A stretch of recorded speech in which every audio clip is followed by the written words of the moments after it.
Hindi mapigilan maging emosyonal ng graduating student na ito nang ibahagi niya sa kanyang ina ang di umano'y isang masamang balita. Eh, di ba sabi ko sa'yo malabo? Di okay lang. Di ka laude. Hindi ako qualified. Hindi ako qualified. Sa laude? Hindi.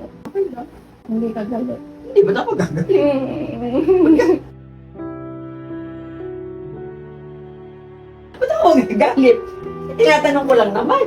Kasi nakita ko iba nag-ano, sa malaman ko lang kung okay ka o hindi. Eh, okay lang na hindi ka laude. Nung sinabi ko na po na hindi po ako makakapasok sa Laude, ganun. Tapos parang okay lang naman sa kanya. Parang dun po ako na-start na maging emotional na kahit pala hindi naman ako makapag-Laude. Parang okay lang sa kanya na tanggap pa rin niya ako. Alam po niya na makulit ako sa kanya, tanong ako ng tanong, ano, lumabas na ba? Kasi may mga lumabas na, ba't sa'yo, wala pa. Sa totoo lang po, nung sinabi niya gano'n na kinabahan ako, mami, may sasabihin ako sa'yo, huwag kang magagalit, ganyan. Hindi naman po ganun importante yung ano. Kumbaga, bonus na lang yon kung magiging loud siya. Patuloy lamang ang pagkonsuelo ni Mommy Andrea sa kanyang bunsong anak nang Mag-iiyak. Oo. Hindi ako. Okay lang naman, hindi ka naman. At least nakagraduate ka, o. Huwag mo na iyakan yun, okay lang.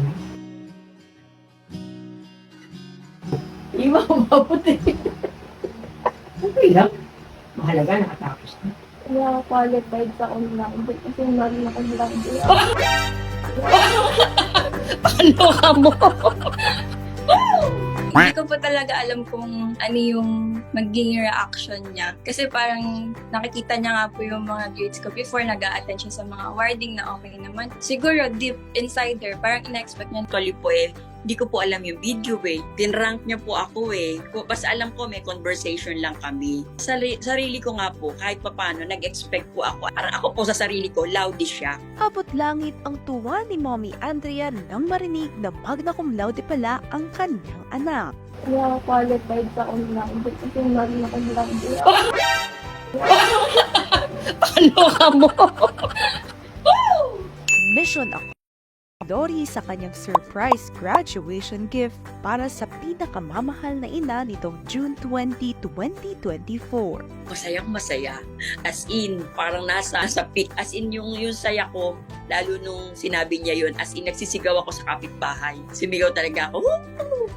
Woo! Tapos sumigaw ako as in, nadinig ng buong kapitbahay na nagulat sila, ba't ako sumisigaw? Tapos siyempre, ma'am, bakit po? Yun nga po sinabi ko, wag na ko, Blaudy, anak ko. Ganun yung saya ko nun. Nagtapos ng kursong psychology si Lori sa Bulacan State University nitong July 17, 2024. Sobrang saya po kasi worth it lahat ng pagod, ng puyat, ng stress sa thesis, ngarag, like lahat talaga ng pagod na ginawa ko ngayong college. Worth it.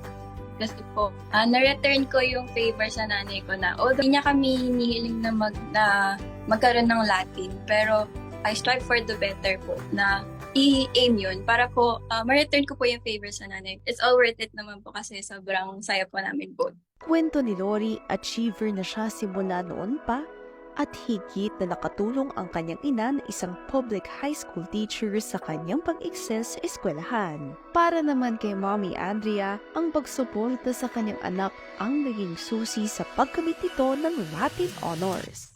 Yung makapag-aral, makapagtapos ng gusto nila yung tinapos nila na walang pressure, na sige lang, go lang sa goal nila. Sabi natin kung mag-fail, try again. Basta't walang pressure. Mag-aral, i-enjoy, kumbaga doon sa ginagawa nila, sa lahat ng ginagawa nila, gusto nila at masaya sila. Isa rin sa tinuro ni Mommy Andrea kay Lori ang buong tapang na pagharap sa panahon ng pagkabigo. Knowing her, pinalaki niya po kami na hindi po kami takot mag-fail, na parang just try your best. Kung ano man mangyari, supportahan ka namin, supportahan namin kayo. Kung mag-fail ka, okay lang, try again. Mag-isang tinaguyod ni Mommy Andrea ang kanyang 3 anak patapos mabiyuda 14 na taon na ang nakalilipas.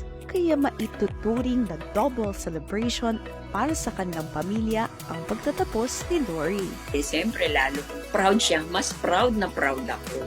Hindi lang sa kanya, sa kanilang 3 anak ko, dahil dun sa naging achievement nila, ibinigay nila sa amin, lalo sa buong pamilya. Napagtagumpayan nila yun. At ako naman, nakahanda lagi dito na magbigay ng love sa kanila unconditionally. I love you. Mensahe naman ni Lori para sa kanyang mommy Andrea. Thank you for everything. Sa lahat ng sacrifices mo for us and for raising us this way. Sobrang grateful namin na ikaw yung nanay namin. And I'm very proud as well na ikaw yung nanay ko. So, thank you. I love you.